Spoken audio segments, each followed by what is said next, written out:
NGO-ga Miskiin Kaab ayaa waxa uu maanta deeq lacageed gaarsiiyay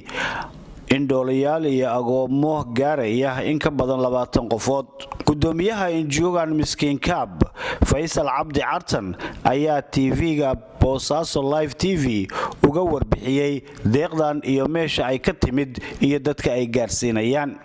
Taariikhdu tahay bisha labaad afarteedii 2021 maalin Khamiisa waxaan halkan ugu qaybin doonaa deeq lacageed oo aan ugu qaybin doonaa dad isugu jira indhoolayaal iyo agoomo islaama agoomo ciyaal agoomo wata ururkan deeqdan bixinay waxa la yiraahdaa deeqda fulinay waxa la yiraahdaa ururka Somali Miskiin Kaab Foundation waxa deeqda soo gaarsiiyay ururka walaalkeena Iimaan Axmed Nuur oo ku nool dalka Mareykanka iyo tiimkiisa waxaan leenahay khayr Allah siiyo meesha ku soo bixi bedel khayr qaba Allah ugu bedelo waxaan mar dhow deeqdii guddoonsiin doona dadkii loogu talagalay oo isugu jira masaakiinta guud gaar ahaan indhoolayaasha iyo islaamaha agoomada wata ururka Somali Miskiin Kaab wuxuu fariin u dirayaa dhammaan Soomaali weyn meel walba ay joogto dadka muxsiniinta ah wax la baxo khayrka jecel inay ku sadaqeystaan ururka tabarucaadka uu wado iyo qaaraanka uu wado kaasoo ah inaynu rabno inaan u sameeyno iskool waxbarasho oo farsamada gacanta ah gaar ahaan dadka baahida gaarka leh oo isugu jira indhoolayaasha dhagoolayaasha iyo naafadaba iskoolkaas oo aan jecelnahay inay noqon doono iskoolka ugu horeeyay Boos laga hirgeliya oo ay dad badan oo baahida gaarka leh wax ku bartaan waxa kale jira dadka kaliya ma qaban doono dadka kale jiricsan iyagana aan waxba awoodin ku dari doonaa oo maaragtay xagga qarashkooda ku yar yahay ama lacag iska bixinta iskoolka insha Allah wuxuu u baahan yahay dhaqaale badan oo gaaray ilaa $100,000 insha Allah waxaan ummadda u weydiinaynaa cid walba ka qayb qaadanayso oo muxsiniina insha Allah inay ka qayb qaadato si marka anaga inuu fudaato ururka ugu fudaado inuu fuliyo hawsha inta leeg hadii Ilaahay idmo indhoolayaasha iyo agoontan waxaan ugu deeqnay deeq waxbarasho oo isla xarunta macadka farsamada gacanta anfac jooga deeqdaas waxbarashana waxaan rajayn doonaa iskuul ay private u leeyihiin ama iskuul gooni u leeyihiin insha Allah in la amaamudi doono ama la asaasi doono insha Allah near future ama mustaqbalka dhow sida uu noo carabaabay directorka ururka Somali Miskiin Kaab Foundation Engineer Faysal Cabdi Cartan kaasina waxaan ku darsan doonaa deeqdiisa sidoo kale waxaan rajaynaynaa dadka saacidayaasha ama dadka muxsiniinta ay jecel in ay wax la baxaan dadkan waa dadkii aadka u nuglaa weeye sharaa'iga sidoo kale waxaan ku rajaynaynaa in ay wax ku darsadaan deeqaha kan iyo waxbarashada tan uu bixinayo isla macadka farsamada gacanta anfac oo iyagana ugu baaqay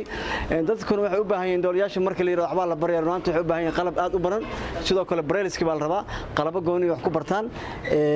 skills hadii la baraayana intaas way ka sii daran tahay ama xirfad la sii barayo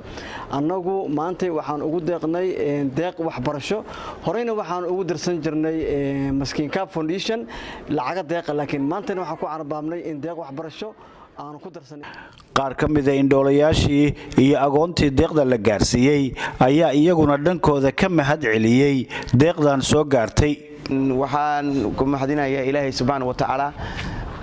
wa ta'ala ka soo waxaan hadana mahad gaar ah iska leh walaalkeen Iimaan Axmed Nuur oo soo gaarsiiyay deeqdaas intay doonto baa la eekaatay Allah subhanahu wa ta'ala Allah ka abaal mariyo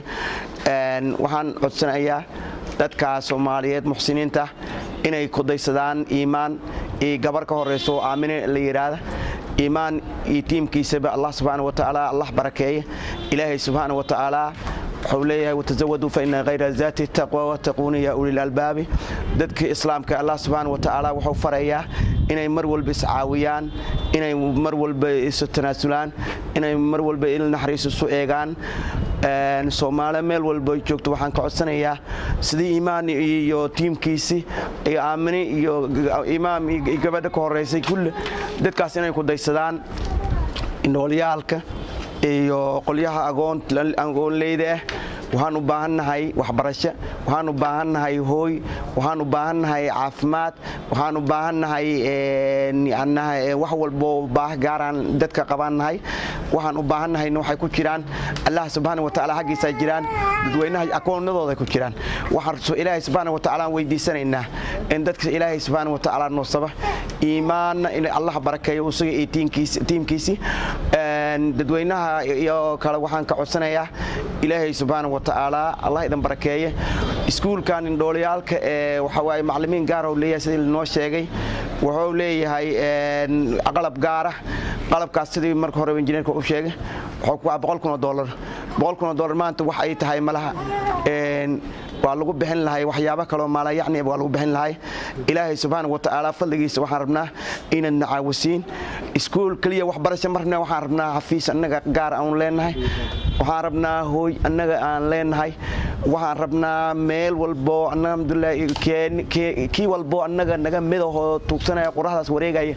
in la xareeyo ilaahay subxaanahu wa tacaala fadligiisa lagu quudiyo ilaahay subxaanahu wa tacaala fadligiisa wax loogu sadaqaysto ilaahay subxaanahu wa tacaala fadligiisa lagu caawiyo waxaan codsanaynaa ilaahay subxaanahu wa tacaala fadligiisa madax iyo shacab inay ururkan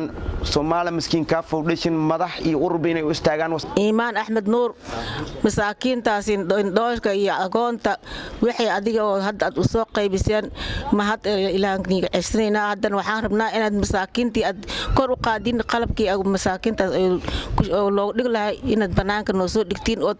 taageer nagu siisin alaykum asalaam wa rahmatullahi anoo sahra ah waxaan nigu mahad celinayaa horta koobo Iimaan Maxamed Nuur iyo heladiisi iyo wixiisaba waxaan ugu duceynaa khayr badan baa ugu duceynaa caafimaad baan ugu duceynaa fiyoobi baa ugu duceynaa marka hore waxaan rajaynaynaa annaka inaan noola taakuleeyo oo noola gacan qabto oo walaalahayna oo ina soo gacan qabtaan si sharaf iyo wanaag waa ina sharfeen sharafteeda kale waa inayna sharfaan baan ka doonaynaa ilaahay macallo waxaan ugu tugaynaa rabbiga subxaana qaadirka ahay awlaadooda baari arsaaqdana waasac allah ooga dhigo cadowga allah ka qabto shaydaanka allah ka qabto ilaahay meeshay maraan hooyadood iyo aabahood meel alla meeshay maraan aabahood iyo hooyadood allah ooga dhigo Iimaan Maxamed Nuur ilaa aamino kullibo allah ooga dhigo iyo wixii walaalahayna wax nagu darsanaayo allah ka dhigo gacanta korayso kor allah ka dhigo caafimaadkooda taam allah ooga dhigo cadow allah ka qabto unukan ilaahayga allah noo aqbalo iskoolkaasaan rabnaa annaka inaad nagu caawisaan oo nagu gacan qabataan agooman masaakiin baan haysanaa indhoolana waa nahay yaa oo maxaan ku sheegaa meel wax kama keensan karno oo meel ma aadi karno gacanta inaan noola qabto mooyaane waxba kale ma awoodno waxaan niga baryaynaa ilaahay aan niga tugaynaa rabbiga subxaana qaadirka ninba niyadiisa allah u yeel nin kastoo meesha uu joogo ilaahay caafitiina allah nigu siiyo cadowgana cagta ka hoose allah nii geliyo Miskiinkaab oo ah NGO maxalli ah ayaa inta badan ka shaqeeya taakulaynta dadka naafada ah sida indhoolayaasha iyo agoomada waana markii ugu horeysay oo deeqdan oo kale laga bixiyo gudaha magaalada Boosaaso